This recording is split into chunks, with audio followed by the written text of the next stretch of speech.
the most recent book that you read, and it was at Coach Boynton's suggestion. Yes. How did you go about, I guess, asking him and then him suggesting this book? His office, he has a bookshelf behind him, a couple books out. So I picked one up and I was just messing around reading and stuff, and he actually let me borrow it and read it. It was a great book. And the book is Living Out Loud, Sports, Cancer, and the Things Worth Fighting For. It's by Craig Sager, and then was co-authored by his son, as well as Brian Curtis. And this is a quote from Craig Sager in this book. It kind of sums up the book from what we've talked about.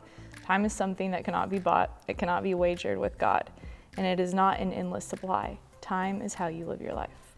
Craig Sager. Yeah, so what does that quote mean to you? Craig Sager died from leukemia, so his time was cut short, unfortunately, but God gives us a certain amount of time on this earth, and how we live it is our gift back to God. So he lived his loud and colorful, and hopefully I live mine loud, and I get to explore the world as much as possible. I think you definitely kind of lived your life loud in terms of, whether it's playing basketball on or off the court, with your friends, with your teammates. How much did you kind of relate to him, I guess, as a person? I related to him quite a little bit. He's a very boisterous and colorful person, and I try to be colorful. He was not one-dimensional. He had different facets to him and different dimensions that you kind of got to see through his suits that he wore on TV, but reading his book took a dive into his life. Like, for example, he did running with the bulls in Spain. And after college, I told my brother wants to do that, so I told my brother after college that we'd go to Spain and go running with the bulls and kind of just live life a little bit on the edge. He didn't have a lot of time with his family since he was always on the road working. And personally, I'm in Oklahoma, so it's far from home. So anytime he did have a chance to be with his kids or with his wife, they were always great times, he said. They were very positive and loving. And anytime I get a chance to go home or see my family on the road, it's positive and loving as well. And I kind of just cherish those moments that you have with your family, because you never know when they're going to be taken away or when God calls anybody. So just anytime I have a chance with my family, it's loving and very positive. He emphasizes time a lot and really living it to the fullest, whether you're out working or you're getting to spend time with your family, or also taking advantage of those moments, like you mentioned, that you do have time to maybe go explore the world, to take advantage of those in your life as well. Yeah, absolutely. He loved his job. Right now I love my job being a student athlete, so everything he did, I felt like he did it with 100%, since you never know the time frame. So that's kind of what I try to apply to my life. Anything I do, I try to give it my best and just hope that the outcome is what I like. But if it's not, I still love it no matter what. And I think he gave his heart and soul to everything he did, and I try to do the same.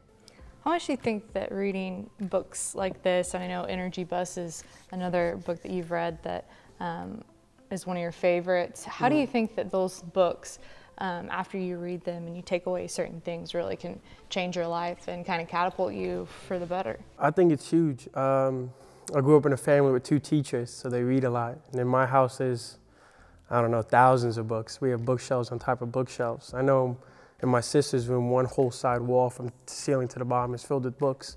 So I just grew up in a household where there's a thirst for knowledge. You're only on this earth for so long, but I think books give you the opportunity to learn through other people's experiences.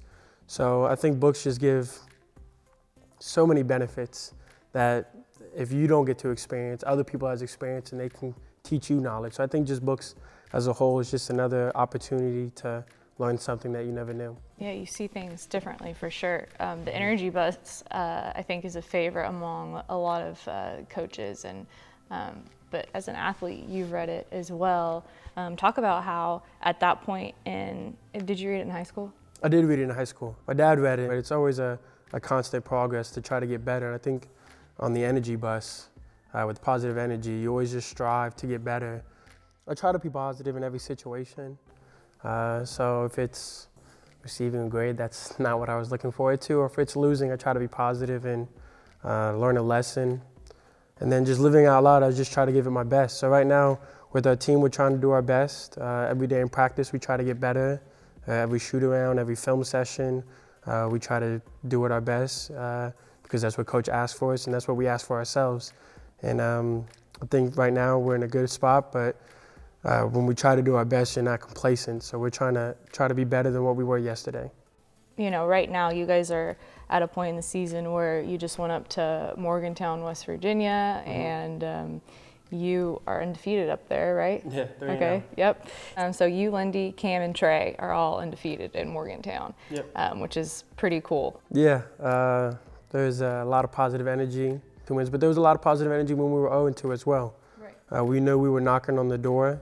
I kind of just try to keep a light attitude and a positive attitude, because I don't think anything positive comes out of having a negative attitude. So win, lose, or draw, just try to stay positive, and I think positive things come out of positive attitudes, and a positive outlook is kind of the best way to live life, in my opinion. Seeing the glass half full is always good. That's what I love about books too, is can shape your life. Yeah, no doubt. Continue to, I think. Yeah. You know? I think books offer a new point of view on life.